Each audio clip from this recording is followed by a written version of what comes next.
Well, it's said that the journey of 1,000 miles starts with one step. But in this case, journey of 1,000 miles starts with one fool. Welcome back to Sally's Speed Shop. On this episode, I'm prepping the Trashback to go on a 1,200 mile hot rod power tour road trip to Indianapolis, Indiana.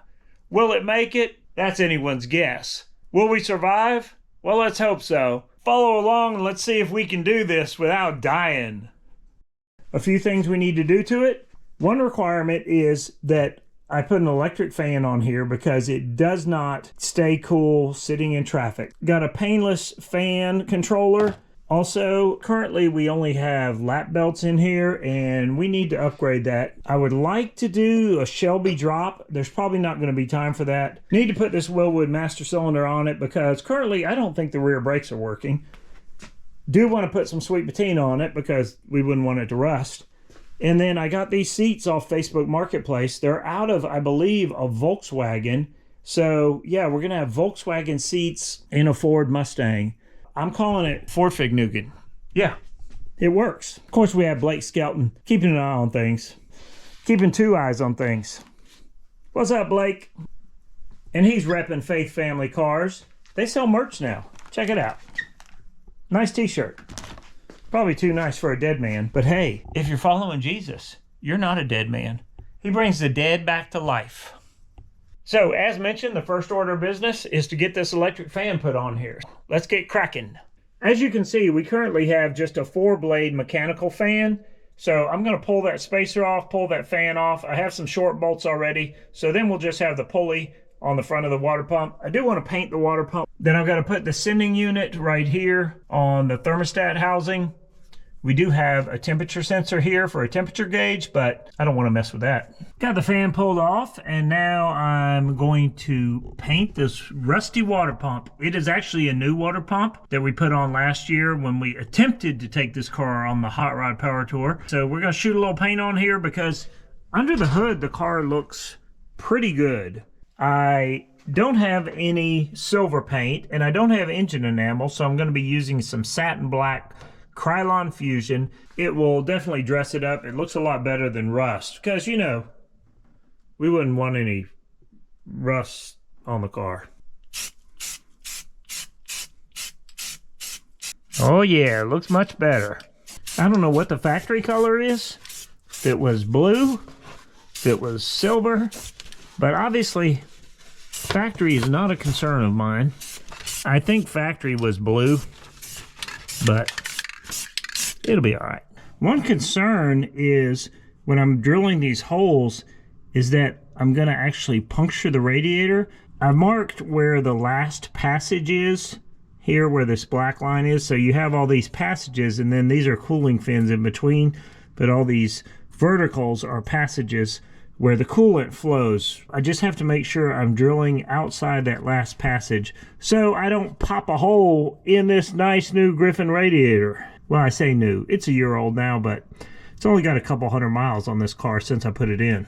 So we got to be very careful. I don't see any coolant coming out. This fan shroud was a little pricey. I probably could have rigged something up, but you know, I'm concerned about fit and finish on this car. I want it to be right.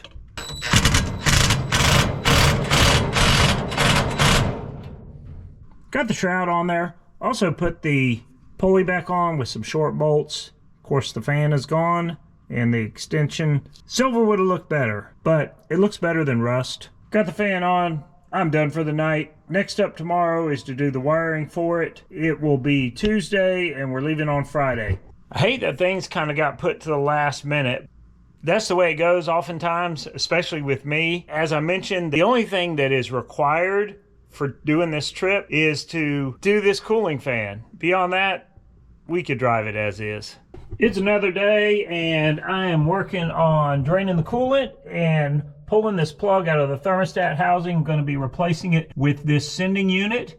We got the boss lady down here again tonight, keeping an eye on me. And tonight she's wearing a sweatshirt with her name on it.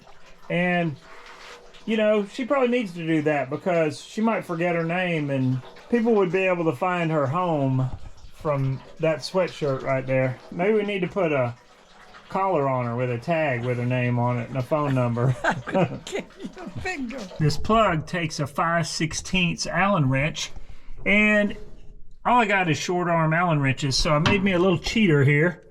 Used a small socket with a 1/2 inch extension. I already broke it loose, but it put up a fight. It's probably been on there 60 years. I was a little concerned that I wasn't going to be able to break it loose. Now, if I was a real mechanic, I would have either a long arm Allen wrench or I would have one that goes on a socket. But, you know, one day, letting a little air in the system. There we go. Hopefully, this size matches up, and I think it does. Oh yeah.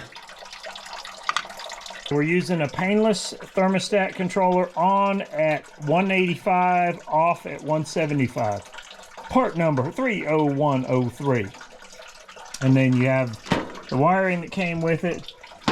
There's the schematic for it. Got the fan all wired. I didn't have the connector for this, so I just stuck a couple spade connectors in there. Wrapped this one with heat shrink, the positive, so it doesn't short together with that. That should be fine. Grounded it here. Ran the wire up behind the alternator, and then the sending unit right here. Those wires go back. Put the relay inside the car, just keeping it clean under here. And if I short these two connectors together, the fan runs.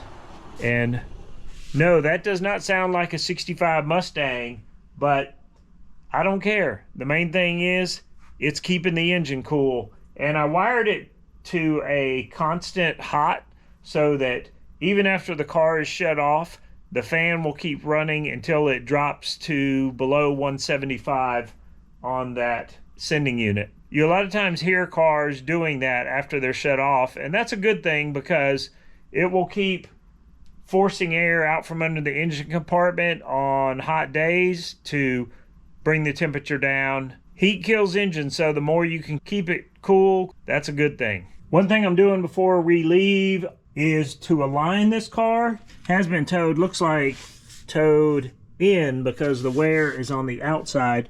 This is a poor man's alignment. I just got some angled aluminum from Lowe's, and I got the same thing on the other side of the car. You take a tape measure, measure across from the front, do the same thing on the back. This is supposed to be 1/8 inch in, I believe, but really an 1/8 inch, like from what point?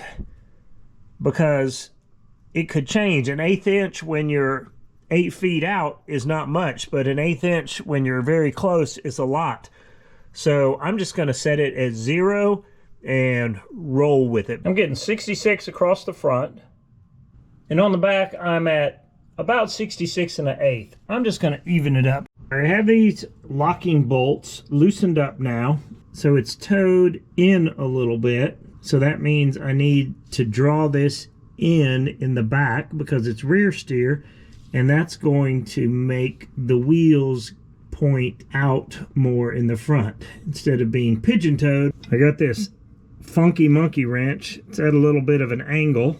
I should see threads disappearing. It should pull it in, which is going to pull the wheels out in the front. I think it spins this way. Yeah, I think I'm losing threads. Losing my threads, man. So that was about a half a turn. Maybe that's enough. I'm going to measure it again. So one thing you want to do after you adjust it is rock your car back and forth so it can settle, so it can straighten the tires out, because, you know, they need to adjust for the new position. Doing a little rocking with it. That should be good. So adjust it, rock the car back and forth a little bit, let it find home, then take my measurements again. After several adjustments back and forth, I have it just about 66 on the inside of this piece of aluminum. And then on the front, we're right at about 66. So we're very close to even. About to go lock those two bolts down and say that's good enough. We currently just have some racing seat belts in this car, no shoulder belts. This isn't really the safest route to go. I bought these from Jags. They have the shoulder strap. I believe they're made in the USA. That is going to be a safety improvement because, you know, we're all about safety. Apparently, shoulder belts were not a required item in 1965. In order to attach the shoulder belt, I've got to drill this out a little bit because these bolts do not fit in the holes. I had some bigger bolts, but they're so big that they would actually hit the roof, so I'm gonna have to go with something slightly smaller. It would take a lot to shear that bolt off, and it is a grade 8 bolt, so it's a little stronger than average. Got the seat belts in. Fortunately, on these lower holes, they're tapped, so I didn't have to get under the car and try to put a nut on them. This one, it was very difficult getting the nut in behind there, but I was able to do that. Guess I need to close that up. Yeah, make it look right.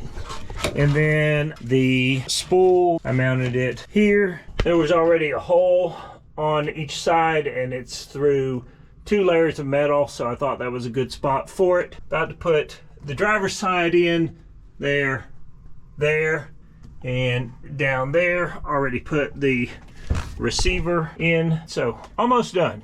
Old seat belts out, nice new seat belts in. Almost looks like I know what I'm doing.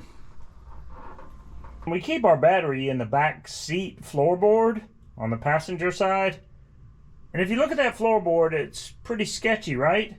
And I was looking at the battery, I'm like, this is the heaviest battery we could have in the car. On a floorboard like that, I think we need to have the lightest battery. So I'm gonna put a different battery in here.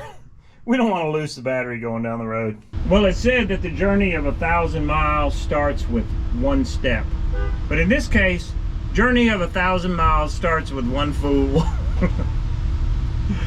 Just topped it off at the local Quick Trip, and I am headed to Rome to pick up Jacob. Here we go.